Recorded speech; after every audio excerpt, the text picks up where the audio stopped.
तो guys, this is Rahul and welcome back to micro classes. हमारी हरियाणा की जो कुछ यूनिवर्सिटीज है इनके लिए बीएड की रेगुलर क्लासेज चल रही है अभी। आज का हमारा सब्जेक्ट रहेगा कंटेम्प्रेरी इंडिया एंड एजुकेशन। इस सब्जेक्ट की ये 15वीं क्लास है। आज का हमारा टॉपिक रहेगा त्रिभाषा सूत्र, थ्री लैंग्वेज फॉर्मूला, तीन भाषाओं वाला सूत्र। ये होता क्या है, क्या इसका अर्थ होता है, इसके गुण दोष क्या क्या होते हैं, इसके अलावा जो तीन भाषाओं का अध्ययन हम इसमें करते हैं कौन कौन सी भाषाएं होती हैं, वो सब हम आज स्टडी करने वाले हैं, आज पढ़ेंगे। बाकी ये जो क्वेश्चन है आपका इंपॉर्टेंट क्वेश्चन है, ऐसा नहीं कह सकते हम इंपॉर्टेंट नहीं है अगर लॉन्ग में नहीं आता तो, क्योंकि ये क्वेश्चन शॉर्ट में ही आता है। लेकिन शॉर्ट में कई बार ये क्वेश्चन आया हुआ है, या तो आपका जो पेपर का क्वेश्चन नंबर 1 है उसमें आएगा ये, या फिर जो लॉन्ग क्वेश्चन आता है, लॉन्ग क्वेश्चन में आता है निम्नलिखित पर टिप्पणी लिखी है, उसमें 2-3 ऑप्शन लिखे होते हैं, तो वहां पर आएगा ये। इस तरह से आता है, प्रॉपर लॉन्ग क्वेश्चन में नहीं आता ये पूरा। बाकी जो बच्चे नोट्स वगैरह की क्वेरी कर रहे हैं, ये नंबर दिया हुआ है 9528219270। इस नंबर पर कॉन्टैक्ट कीजिए, आपको जो भी आपकी यूनिवर्सिटी रहती है पर्टिकुलर उसके अकॉर्डिंग पेड नोट्स प्रोवाइड करा दिए जाएंगे। चलो अपने टॉपिक की तरफ बढ़ते हैं हम, जो कि है त्रिभाषा सूत्र, थ्री लैंग्वेज फॉर्मूला। देखो, भारत में प्राचीन समय से ही बहुत सारी भाषाएं व्याप्त हैं। पोली, प्राकृत, संस्कृत, इनके बारे में तो हमने सुना ही है। इसके अलावा मध्यकाल में अरबी, फारसी, उर्दू वगैरह कुछ भाषाएं आ गई। अंग्रेज अपने साथ अंग्रेजी लेकर आ गए। इसके अलावा भी अगर हम भारत की विविधता को देखें तो अलग अलग क्षेत्रों में, अलग अलग राज्यों में अपनी अलग अलग भाषाएं बोली जाती है। मतलब भारत में काफ़ी सारी भाषाएं हैं। तो जब हम भारत आज़ाद हुआ, आज़ादी के बाद हम भारत के लिए राष्ट्रीय शिक्षा की नीतियां बना रहे थे, हमारे सामने एक समस्या आई कि कितनी भाषाओं का अध्ययन हमें बच्चों को कराना चाहिए अपनी स्कूली पाठ्यचर्या में। जो स्कूल के लिए करिकुलम हम बना रहे हैं उसमें कितनी भाषाओं का अध्ययन हमें कराना चाहिए, कितनी भाषाओं को बच्चों को पढ़ाना सही रहेगा, क्योंकि बहुत सारी भाषाएं हैं भारत में। तो ये जो समस्या थी, इस समस्या का समाधान त्रिभाषा सूत्र के द्वारा निकाला गया। त्रिभाषा सूत्र मतलब तीन भाषाओं वाला सूत्र, ऐसा सूत्र जिसमें तीन भाषाएं शामिल हो। अगर हम किसी भी देश में किसी भी एक निश्चित स्तर पर त्रिभाषा सूत्र को लागू कर देते हैं, उसका अर्थ होता है वहां पर बच्चे एक साथ तीन भाषाओं का अध्ययन करेंगे। जैसे हमने, अगर हम भारत की बात करें तो भारत में जो स्कूली पाठ्यचर्या है, जो हमारा 6, 7, 8, 9, 10, 11, 12 ये जो लेवल है, यहाँ पर हमने त्रिभाषा सूत्र को लागू किया गया। मतलब स्कूली, हम नॉर्मल कह देते हैं कि हमने अपनी स्कूली पाठ्यचर्या में त्रिभाषा सूत्र को लागू किया गया है। त्रिभाषा सूत्र के द्वारा बच्चों को हम तीन भाषाओं को पढ़ने की सुविधा प्रदान करते हैं। जो भारत में त्रिभाषा सूत्र लागू है वो 1956 में तैयार किया गया था। और किसने किया था? केंद्रीय शिक्षा परामर्श बोर्ड ने। इससे पहले भी काफी सारे आयोग आए थे। कोठारी आयोग हमारा आया था, राधा कृष्णन आयोग आया था, एक वो आया था मुदालियर आयोग आया था। इससे पहले तो काफी सारे आयोग आए थे, और भी आयोग आए थे जिन्होंने त्रिभाषा सूत्र पर बल दिया था और कहा था कि तीन भाषाओं का अध्ययन भारत में कराना चाहिए बच्चों को।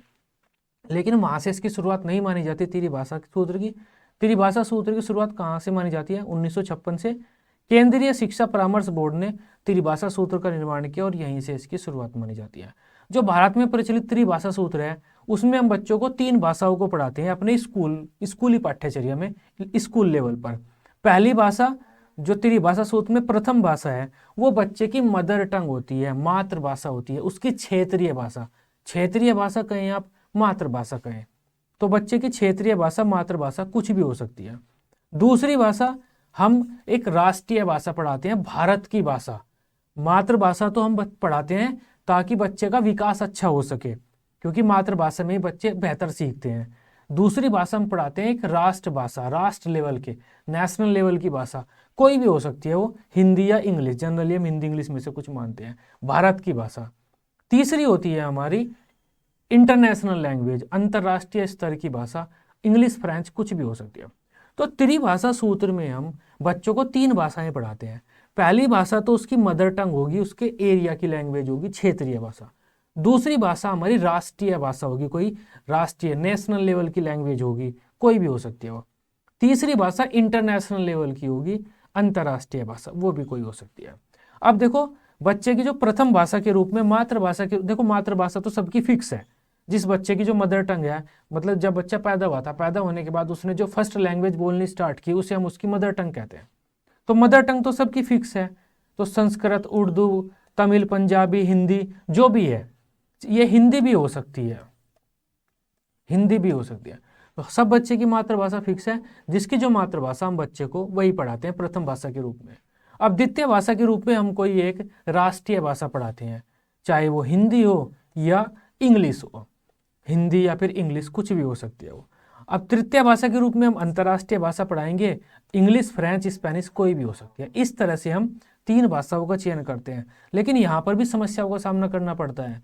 अलग अलग आयोगों ने अलग अलग सुझाव दिए हैं अपने, उनके आधार पर हम भाषाओं का चयन करते हैं। अब देखो, अगर हमने हिंदी का चयन बच्चे की फर्स्ट भाषा के रूप में कर लिया, तो सेकंड भाषा के रूप में हम अंग्रेजी का चयन करेंगे, थर्ड भाषा के रूप में हम फ्रेंच का चयन करेंगे।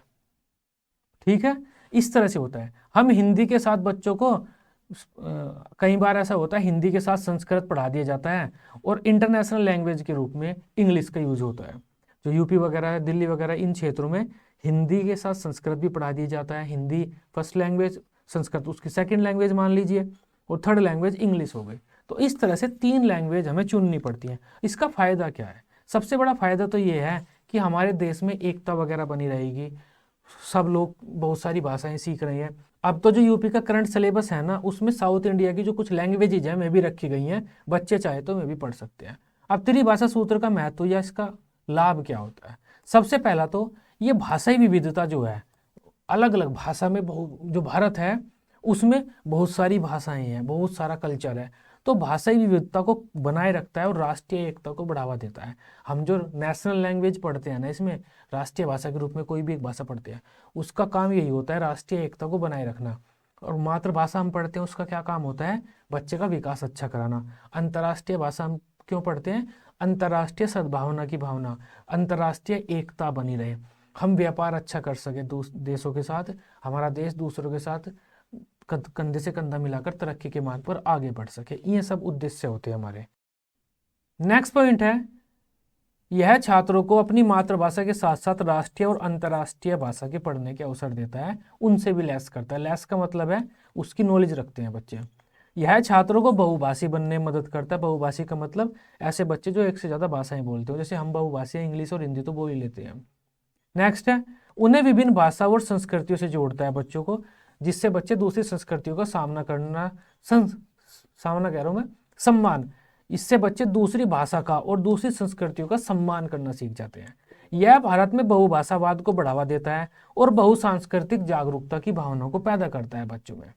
बहुसांस्कृतिक जागरूकता की भावना, बच्चे दूसरी संस्कृतियों के साथ जुड़ते हैं, उनके गुणों को अपनाते हैं, अपनी संस्कृति उनके साथ साझा करते हैं, उनका सम्मान करते हैं। हर संस्कृति को एक सम्मान की भावना के साथ बच्चे देखते हैं। ये शिक्षकों के दृष्टिकोण में विकास करता है।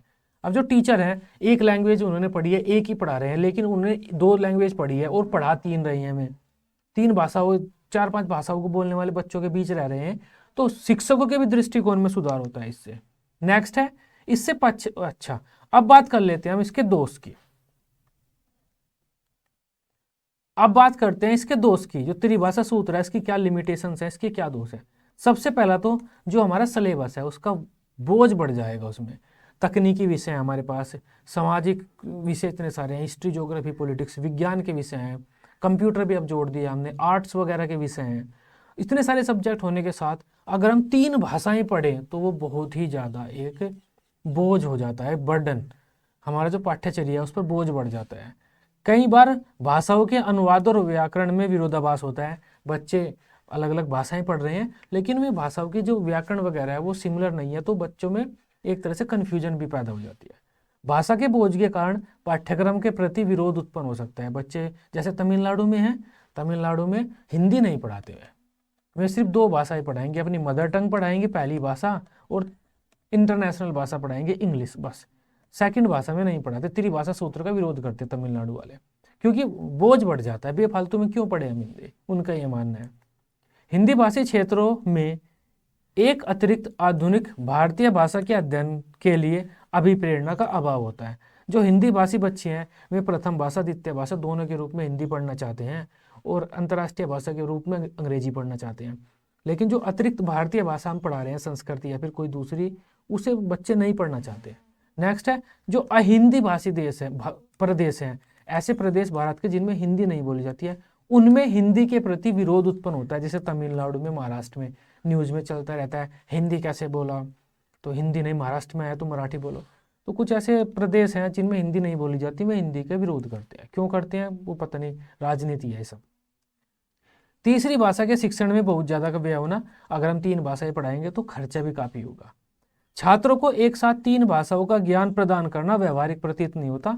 सुनने में बहुत अजीब सा लगता है, हम अपने बच्चों को 3 भाषाएं पढ़ा रहे हैं, क्यों? इसका कोई फायदा तो नहीं है डायरेक्ट रूप से हम कि मैं 3 भाषाओं को पढ़ के ज़्यादा विदेश में चले जाएंगे, बहुत अच्छी कंपनी को भारत लेकर आएंगे या विदेशी करेंसी को लेकर आएंगे। इस सूत्र के लागू हो जाने पर योग्य शिक्षकों की भारी कमी देखने के लिए मिलती है, क्योंकि ऐसे शिक्षक नहीं मिलते हमें जो त्रिभाषा सूत्र के ये जो कंडीशन है इनमें पढ़ा सके। इसके लिए टीचर भी बाइलिंगुअल होना चाहिए, मल्टीलिंगुअल होना चाहिए और उसे अलग अलग भाषाओं का ज्ञान होना चाहिए। तो ये आज की हमारी क्लास थी। आई होप इस क्लास को आप बेहतर तरीके से समझ पाए होंगे। बाकी जो बच्चे नोट्स वगैरह लेना चाहते हैं, ये नंबर दिया हुआ है, इस नंबर पर कॉन्टैक्ट करके आप नोट्स ले सकते हैं। वीडियो अच्छी लगी हो आप इसे अपने दोस्तों के साथ ग्रुप्स वगैरह में शेयर कर सकते हैं। बीएड की इसी तरह से सभी सब्जेक्ट की डेली रेगुलर क्लासेस लेने के लिए आप इस चैनल को सब्सक्राइब कर सकते हैं। Till then bye bye, take care.